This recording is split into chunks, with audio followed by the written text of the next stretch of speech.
too, for the new film. Yeah. It's a zombie movie, right? They don't make a lot of zombie movies. Maggie? It's called Maggie, yeah. Maggie, yeah. Yes. I was invited to something tonight. Maggie was shot on location in and around New Orleans in September and October of 2013. This guy's done some real movies, though. 2013? Mm-hmm. What happened in 2013? Is when it was shot? Yeah, I don't know why that's important, but I guess it is. The film was shot in 2013? Yeah. I don't know why they put that in his bio. What are you thinking? Well, Kevin's wondering why in the bio of a director would you just mention that? There's very few little... No, it seemed like a while ago. Yeah, I think that's why. It's a long time ago. Yeah, but then I just realized Is that a long time ago my for a film? documentary was September, October of 2013. That was when we shot it. I thought it was last spring, but So it's only a year and a half. I thought it was a year ago. September, October 2013. I believe you. I promise. Star Stowe. God, is she hot. She was quite delightful. She's still up on the computer. I've never seen her nude. I want to look her up nude one time. How about we look it up right now? We got a couple minutes before Arnold Schwarzenegger. Yeah, he just moved the monitors. Oh. We'll do it later.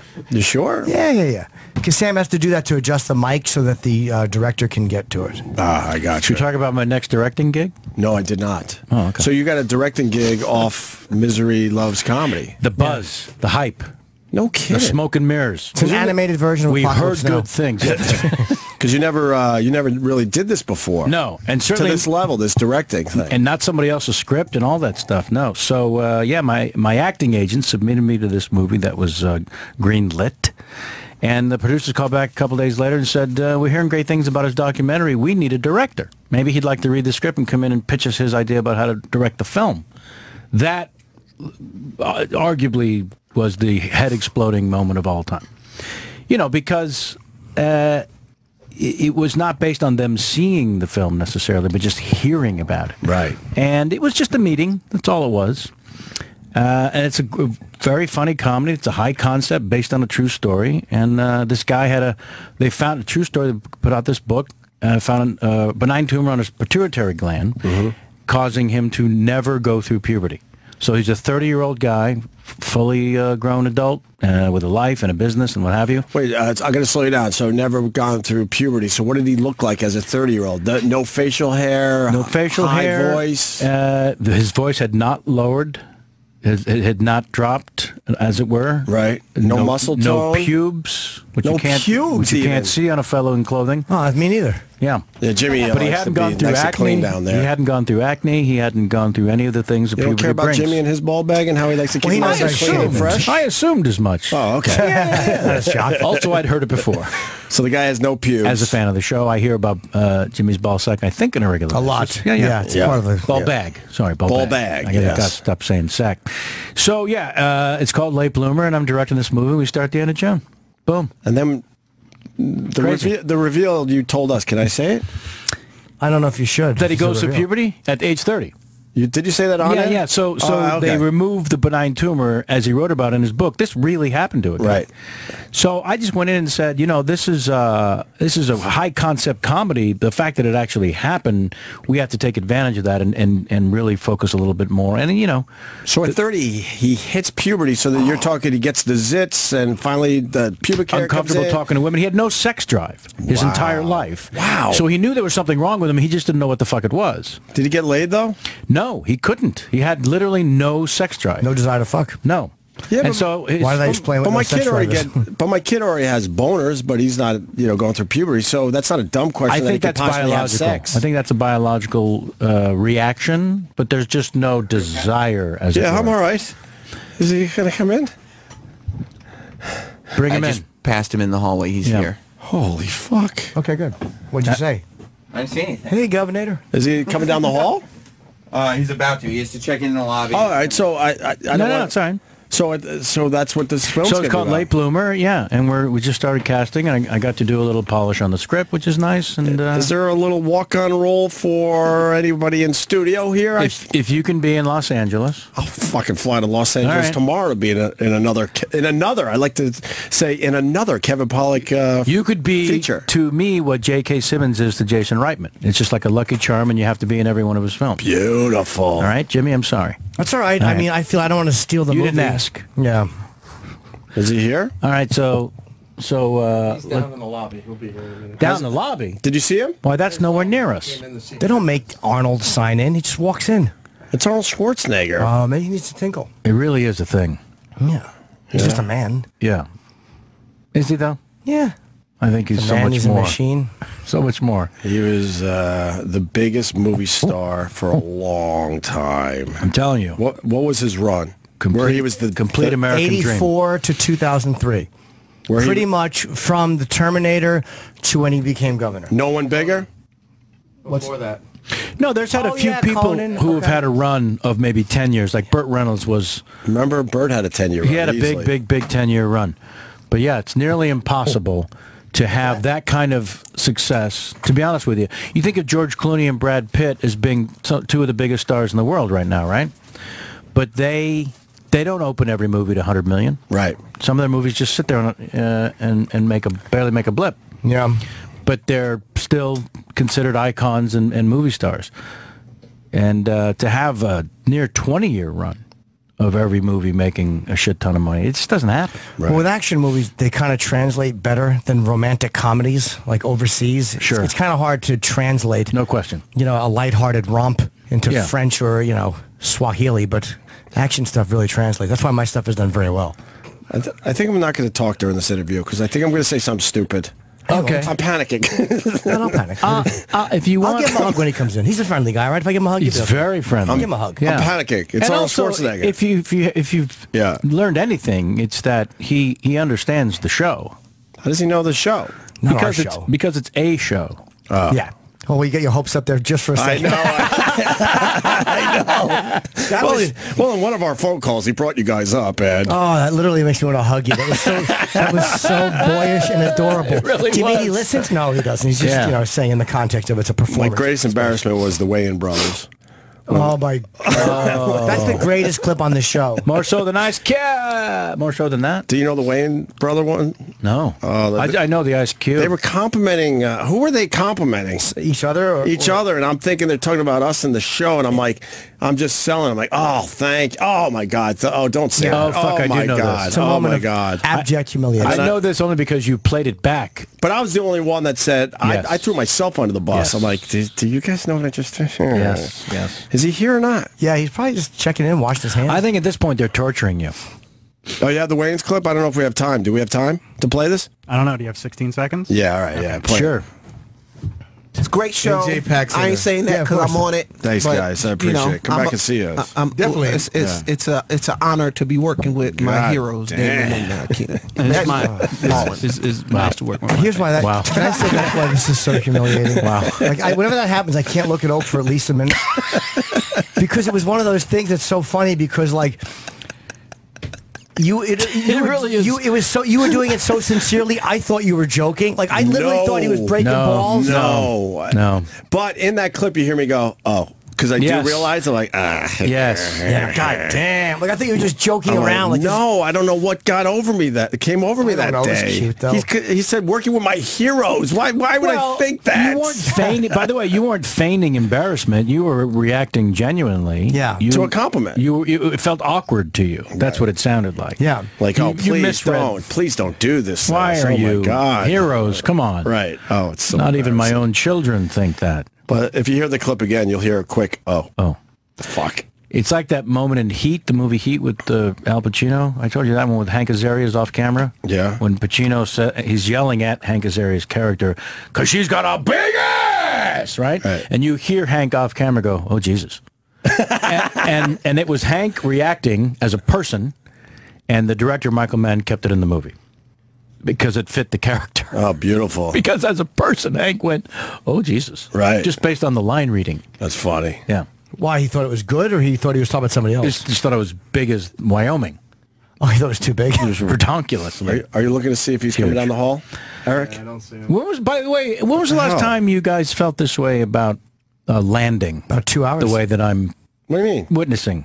You guys have huge stars in here all the time. No, Jimmy's not. It's me. Okay. I'm a bit. I'm nervous debating on I'm this gonna hug one. him. But That's who always- was the last guy that you felt this way about? That came through. Might have been Tyson. Man I don't or know. woman? Nah, before right. there was after Tyson, we've had some good ones. Ben Kingsley was nowhere near this big, but that was a good one to get. We've had a few really. Roger Daltrey, I was a little nervous. Daltrey was cool. That was kind of unexpected, though. That was last minute. We didn't have a whole lot of time. Yeah. You're walking up the hall. Okay, cool. Walking up the I'm just hall. debating if I'm going to hug him or not. That's my whole reason for this. At least just go. Are you really debating hugging? Why not? I'd say stay away from the hug. You think so? I just want to get in your head. All right. No, at least like. Oh, probably not. All right. Because I was going to say, come here, you barbarian. At least offer that it's a possibility. And then Only because of security, so I don't want him to be weird because I don't know him. Right. If we knew each other, Right. that would be. Hello. Good morning. Good morning. Good morning, Jim, Arnold how are you, sir? Schwarzenegger. Sit. Welcome. You're on the radio right now. Do you know Kevin Pollak? Oh, no. He goes, oh no. No. Things They didn't tell you that I would be here? Things are going to go down from here. I didn't believe Kevin Pollak knew Arnold Schwarzenegger that well until this very moment. You're live on the radio right now, by the way. Yes. We have done so many movies together That's right. that they finally said in Hollywood, that's it. No more. No more. Yeah. We have seen it all. How's it going? Fantastic. Yeah. Yeah. Okay. Thank you, Roland, for helping the world champion bodybuilder push his chair in. Exactly. There's Jimmy to your left here, Hello, sir. How are you? I was hoping you'd recognize me. Good, and good. Opie across from you. Hey, how are you? Nice to meet you. And that's Sam, who's pestering you with the headphones. He doesn't need them. He can hear us. Exactly, yeah. Sorry, they're treating you like you don't know what you're doing. It's really And we also got Henry Hobson in studio as well, Nice. who directed the movie Maggie. Maggie. That Arnold Schwarzenegger Tonight's starring in. premiere or something? Yeah, exactly. I like the trailer. Looked really good. Like zombie movies, we've seen a lot of them. We've seen The Walking Dead, but this one seemed to be a lot more based in like the emotion of a father and daughter, as opposed to just a bunch of monsters running around.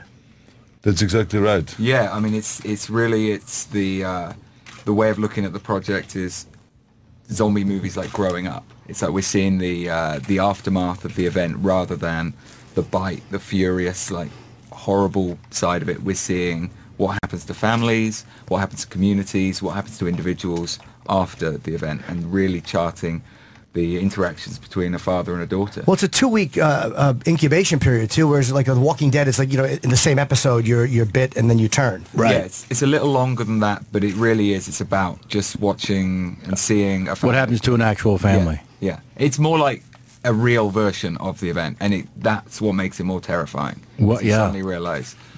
And you shot in New Orleans? Yeah, and it, as Henry was saying, that creates the drama because then at the beginning, you just see scars and you see kind Right. of physically things changing in the body.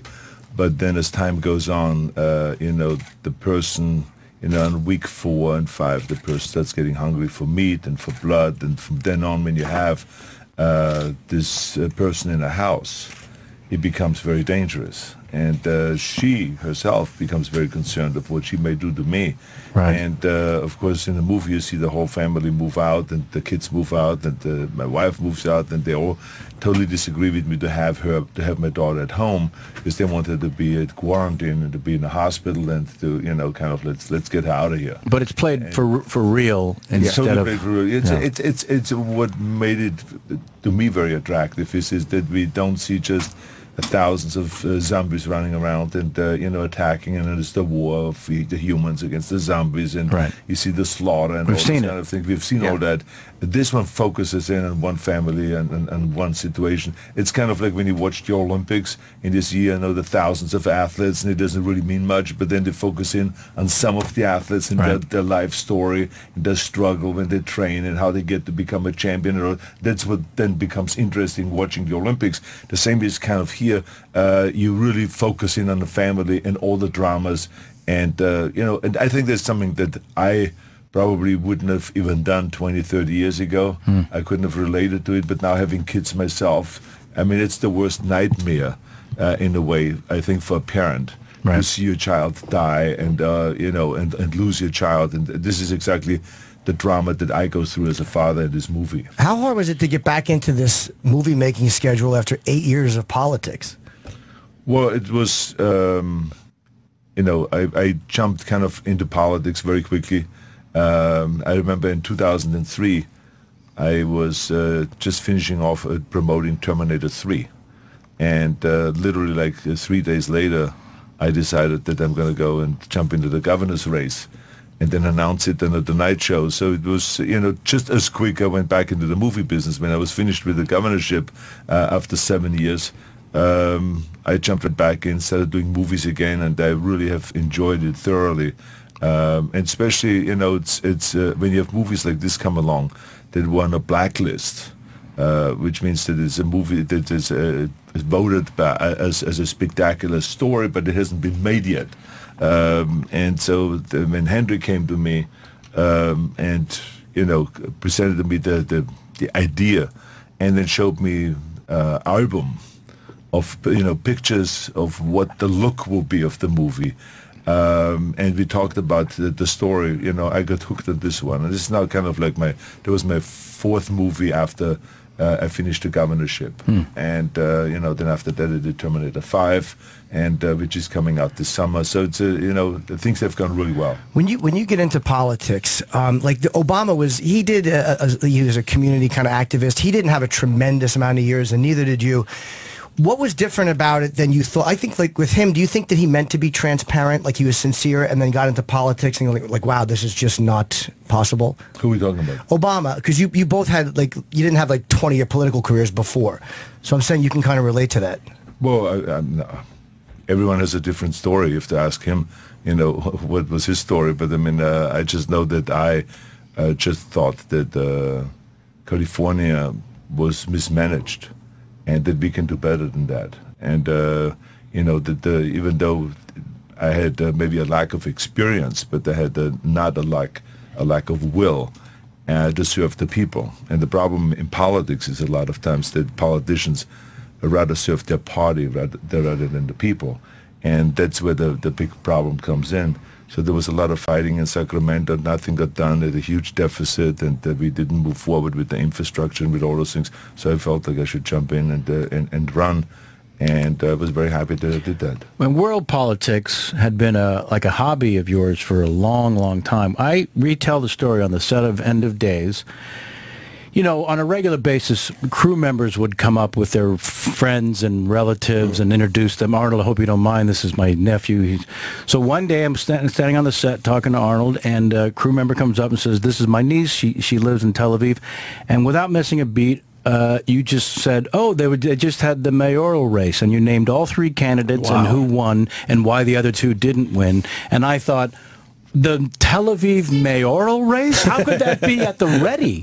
Unless it was just something that you loved for a long, long time. Well, I also just happened to be over there, and I go over there every so often, and Rabbi Haya is a good friend of mine who started building this Museum of Tolerance in Tel Aviv, and I always supported him and supported his cause, which I thought was very important, especially coming from Austria, which had a horrible history when it comes to prejudice and and all that. And so I thought that I should really be out there pushing, that the next generation is going to think differently, be more inclusive and more tolerant, and we put the past behind us, and the future will be brighter, and where we get along and where we do things together and all this. So I've been a big supporter of the of the Rabbi Haya's Tolerance Museum in Beverly Hills and in other places around the world. And you're not afraid to go against your own party either, which is great, because like you said, too many people serve the party. Refreshing.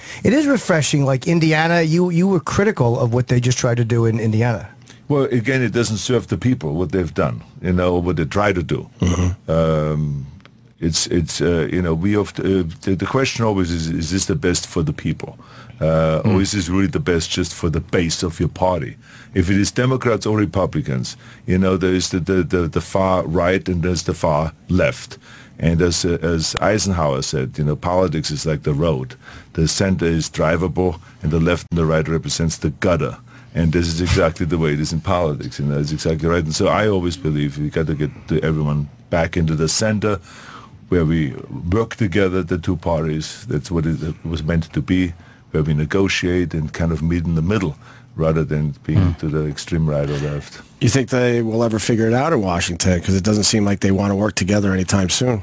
Well, sometimes the people are very much sometimes to the right and to the left, and the local politicians are this way. Washington is this way, and so you got to always make an effort, right, to bring people back to the center. That's the important thing, and because in the end we're serving the people, and that's exactly also in our business, in the movie business. I mean. You're doing the movie to try to do the best possible job to interpret the script, but in the end you always have to think about, and Henry can tell you that when you direct, you have to think about, how would this play, not only in America, how would this play worldwide? Are we telling a story here that is understood in Africa? Is this a story that can also be very easily understood in the Middle East or in Asian countries or in Australia? So that's, it's always about how do you, the work that you do is for the people. It's not for yourself. Shining a light on humanity. That's right, yeah, exactly. So that's what movies are about. If it's action movies or if it's dramas like this one. This was actually the first drama that I've done, and it was really great to do it with Henry because he was so passionate about the movie, and it was great to get sucked into this whole world, this zombie world, and this drama, the story, and so I think that this is the most human story that I've ever done, the most human character I've ever played, and the most human kind of a zombie movie. Yeah, I mean, you talk about the humanity of it, and I think what I found really interesting is being able to shine a light on, in every single one of your other projects. You've been victorious and you've won, and I think with Maggie you're shining a light on the real humanity of this is a family and they've lost, they are losing, they're in the process of a daughter who's become infectious, she's going to become a problem, she's going to become, everyone's going to become terrified of her, and so I think that's a completely new thing, and what really excited me is it's showing that real side. How about first couple of days of giving direction to Arnold? How was that for you? That was interesting. Yeah. Was there anything he did that you didn't want him to do that you went, well, I guess that's how it's going to go? What was the first time, like, when you had to say, in a way, you had to find a way to say, not like that, how about like this? Because every director and actor has that moment where you have to collaborate. Mm-hmm. So what was that first one like, or the first couple, maybe? The first couple of times, I mean, I think Arnold has his core people around him, and I think what I found was if you can relay in German, which I don't speak, through one of your people, it softens it somehow. A little bit, like you have to open the door, you're not kicking it over. Yeah. You're very careful. But I Baby steps. always tell directors when I work with them the first time that it's extremely important that they feel free to tell me anything that is wrong with the scene or with my acting. I don't mind that at all because, I've been coached in bodybuilding, I've been coached in politics, in giving public speeches, and all of those things. You need help. You need guidance. You need someone to move you in the right direction because you yourself don't always know what is right. Yeah, we have our instincts, but you want the director to be the captain. Absolutely, and he has to look. I look at it as when I do a scene, I look at it as the scene. Mm-hmm. He has to look at it, how does the scene fit together to the last scene, and how does it fit together so that we're telling the story, that it gets the right rhythm going, and that the intensity goes up slowly, and, all of those things are directors to think about, where actors don't think about always. You try to do your best job at the scene, but he has to kind of like really fine-tune it, and so that's what is always important, that the director knows that they can say whatever they want, and, I don't care if someone says, Arnold, this really sucked. I mean, let's try to do a different approach. Well, you care a little. That probably bother you a little if they phrase it like that.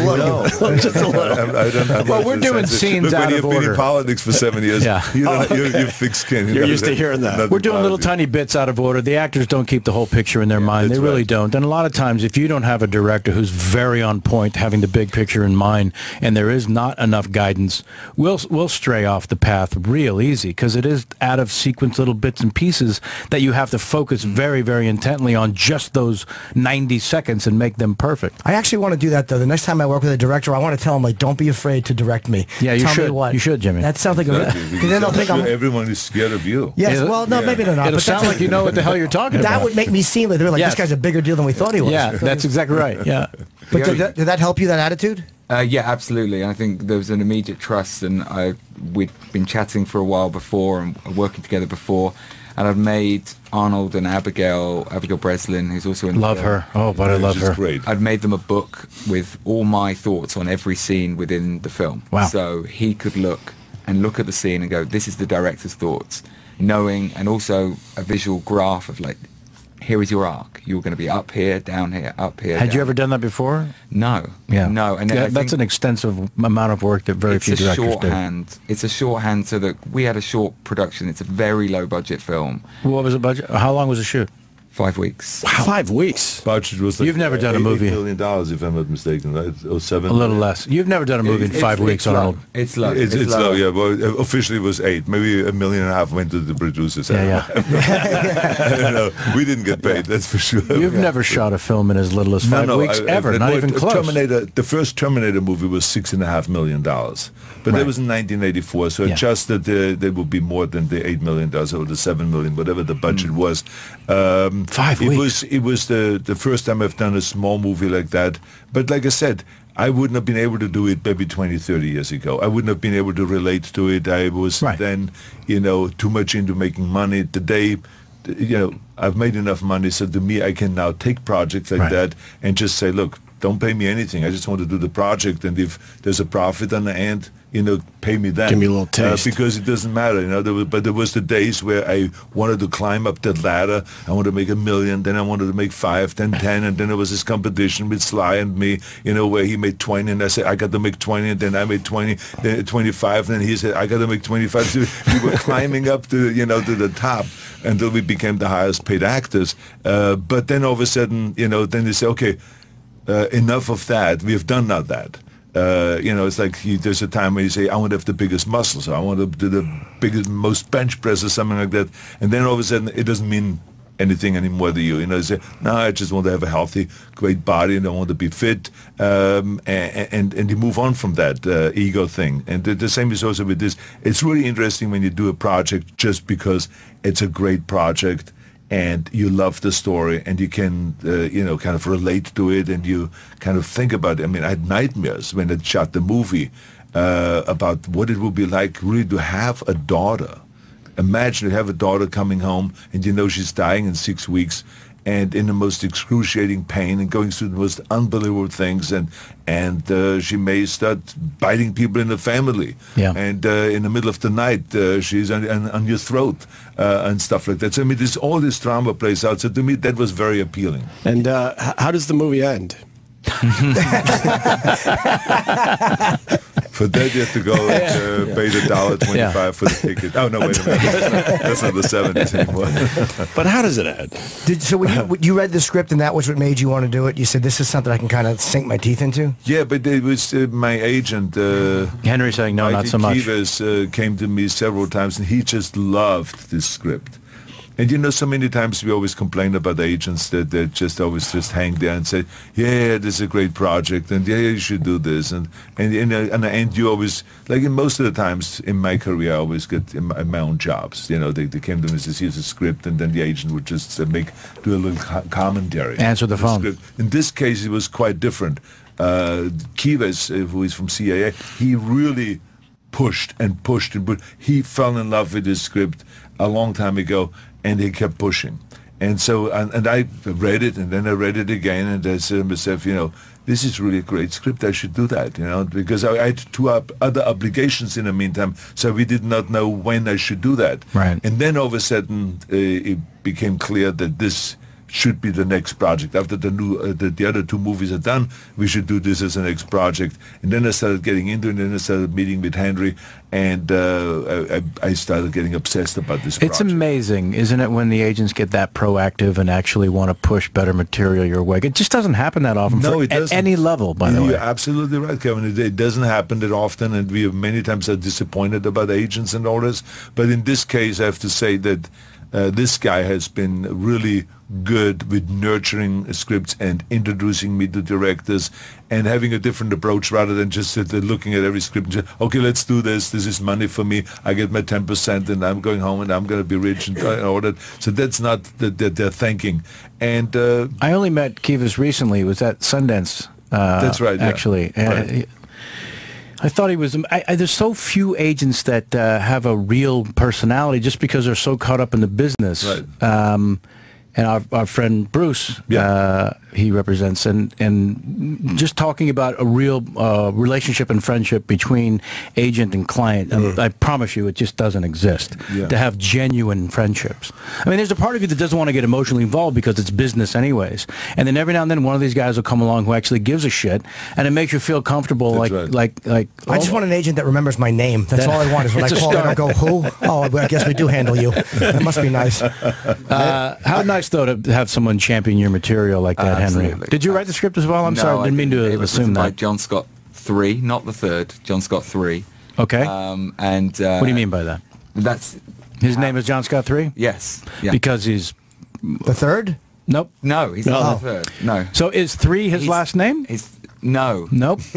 No, that's just how he goes. I'm so glad that you're explaining the situation. I don't get it. Because I never got it myself. John Scott III? He works for NASA. He's a NASA engineer who wrote the script. He's a NASA engineer who wrote the script. Yeah. Wow. So I'm pretty sure he's part robot. Still not enough to accept the name. No, not enough to accept the name. Nope. Well, he has an astronaut name, though. John Scott, right? Yeah, that's a man's name. That's a man's name. Yeah, if you drop the 3, I'm in. Right. Yeah. But he's smart because people talk about him. Like we're all discussing this guy at great length. Like John Scott III, what does that mean? Yeah. That's what you I don't need forget to get his in my name. You don't forget his name. No. I got a question about the Incredible Hulk. Did you really audition for that? And, No. And Lou Ferrigno. Originally. And they gave it to Lou Ferrigno over you? Originally, there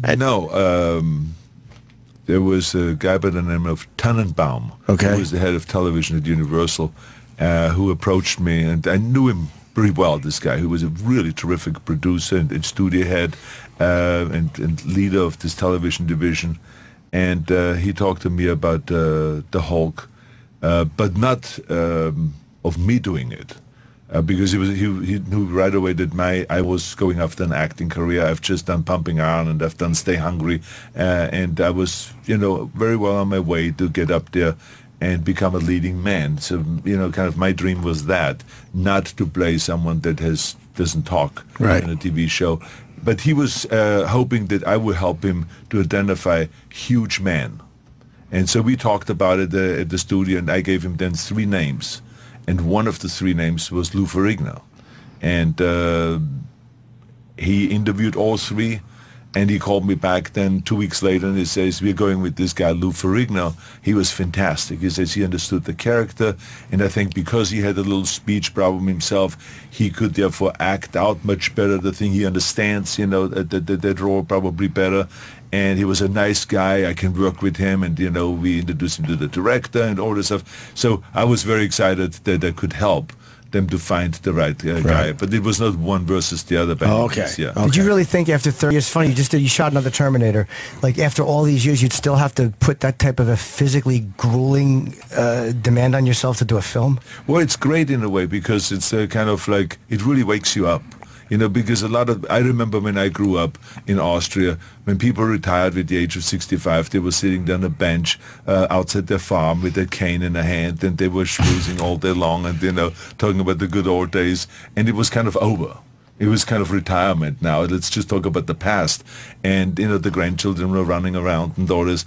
But here we are, I feel like I'm doing exactly the same things as I did 30 years ago and 40 years ago, and you taking on the same challenges. You have to train for it. You have to work out every day, because the idea was for me to get the same kind of a body shape and to gain the weight back, which took me 2 months or so, to get this extra weight back. How much did you have to put back on? Another 10 pounds. Oh, okay. Yeah, and but I heard they had fun in the movie with the idea of the Terminator had aged itself. Well, because and you poke a little fun at it. My face is obviously looking different. The hair is different and everything like that. So that was okay because the Terminator is human tissue over metal and the skeleton. Right? So you had fun with it. So we had fun with that because the thing was that everyone is going through this time travel. So they always look the same. So it doesn't matter if they were in 1984, if they were in 2017 or 2029. If they did through time travel, they were very quickly moving from one place to the from one time to the next. The Terminator couldn't because of the exposure of the metal. He could not use the time machine, so therefore he had to go the slow way, which is the regular way, you know. And so that he got older, but the others didn't. Yeah. So that was really the idea. Had a sense of humor about it. Exactly. You have to. Yeah. You're one of the only guys that could pull off that too. Like a lot of times in action movies, they try to give the star like a cute line, and it never worked. You're the only guy I could think of that never compromised the integrity of the role by saying something that, like, I need a vacation in T2 when you're after you're all beat up. Like that's just one of my favorite moments in the movie. Yeah. Are you sick of all the people that imitate you? No. Because you find it flattering. Because remember one thing that Henry and I we talked about that when I first came over here. And they said I want to be a leading man in movies. They said it won't happen, right? You know, because you have this overly developed body, and you know that's not in the 70s now. It's Dustin Hoffman and you know, Al Pacino and Woody Allen. Those are the bodies that are the sex symbols today. And this is not. Can you imagine? Wait, someone thought people would want to sleep with Woody Allen before you? I'm telling you that these were really the hot, you know, guys in the 70s. He was sexy. Come on. And you know, nothing wrong with that. But I just felt like if I'm unique and I can carve a niche out for myself. And but they also complained about that you know, that no one could pronounce my name, and then that was a big problem, and definitely my accent. They said no one ever became a leading man in America if they didn't you know, if they had an accent. And so you know, so from that, then to go and to do Conan the Barbarian, where all of a sudden the director said, he says, if we wouldn't have had Schwarzenegger, we would have had to build one. Because I was really the only one that was in the acting profession at that time that had a really muscular body and could play Conan. Right. So here was a guy that said the body was absolutely necessary. And then I did Terminator, and then Jim Cameron said if Schwarzenegger wouldn't have had that accent and talked like a machine, it would have never worked, the Terminator character. Wow. So there was like two things that were like liabilities that all of a sudden became an asset. And so to me, there was a huge turnaround. Then to have actually make the accent so hip that people are imitating it on television and on radio, and you know, you hear it all the time.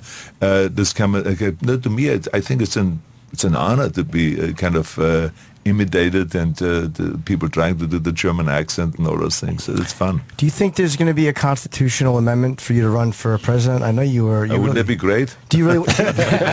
you really do want to run, don't you? No, I think it would be a great idea that if you think about you know, running, that you could, that you wouldn't just, you know, kind of there's not this roadblock there. But I always say that everything that I have accomplished in my career is because of America. Every single thing, my bodybuilding career, my movie career, the political career, you know, my family and everything, the millions and millions of dollars that I have made in my life and everything, all those opportunities are because of America. So I'm not going to complain about the only job that I can't do, right? Yeah. I mean, I think much more about all the great things that I could do. And only in America you could have a career like that. The little shyster from Austria comes over here, you know, farm boy. Oh, no, it's unbelievable. And then there you are, you know, and you can make this kind of movies, travel the world and meet the most interesting people and be in politics and run, you know, the sixth largest economy in the world and all this stuff. It's unbelievable, you know, and also to do all this charitable work that I'm doing.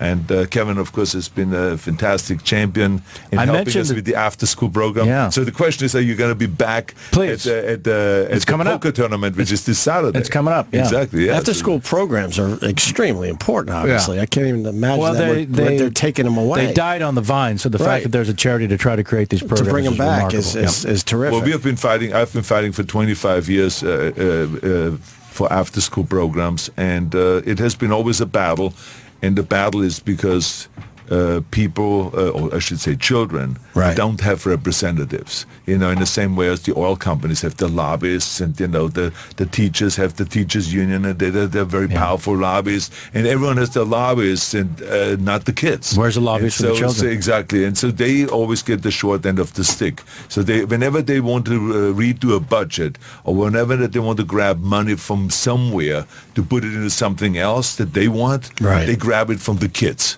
and they grab it from after-school program. And the Obama administration now is doing the same thing. They've tried it several times, and Congress has tried it now several times to take out that money. And so we are always there in Washington lobbying to keep that money in, and also to continuously do fundraising for after-school programs, because you know this is money very wisely spent. Very important. Usually, if you don't raise it, for every dollar you spend on an after-school program, you save $5 to $9 down the line, because those kids don't get in trouble on the streets with juvenile crime, teenage pregnancy, gangs, violence, drugs, alcohol, all of those things that happen between 3 and 6 o'clock in the afternoon. So I've always been involved in that, and I've always tried to be a champion for the kids. Wonderful. We have to wrap this Yeah, we up. got to wrap up. I can't wait to see Maggie. Yeah, promote the, if you want to see it, it is limited theaters and video on demand on May 8th. And the trailer looked awesome. And is it premiering tonight? Yes, tonight, part of the Tribeca. Tribeca. And it really looks great. And I know it's a role that you're really happy with, and one that you wanted to do. And absolutely. And congratulations to you, Henry. Thank you very much. This is a great Bravo, Henry. opportunity. And I'm available if there's a sequel. It was Henry's first movie, right? And so now, of course, he's getting a lot of phone calls. Oh, good for you, a lot of Henry. attention, which I'm very happy And about. is this the first film you cried in? It could easily be, you're right, yeah. No, because in the Terminator, it's like he understood why they could cry, but it was something he couldn't do. He couldn't do, exactly. See? But now I he's remember. crying. He's crying in I Maggie. remember. Is that our exclusive? He cries in Maggie. I like that. We got an exclusive today. Wonderful. Right back. Yeah, Arnold, a pleasure. Thank you for stopping by. Thank you very much for having very us. much. It's always great to see you guys. All right. Thank you. Great to see you.